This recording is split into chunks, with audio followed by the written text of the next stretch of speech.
first I just go in with an auburn pencil to sort of warm up my brows and match them better to my hair in terms of tone.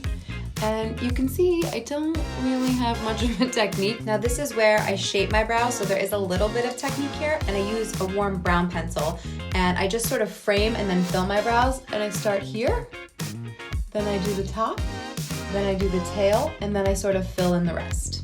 And like magic, the spoolie just blends it all together and erases and hides all my little imperfections because I'm not really too careful when I do my brows.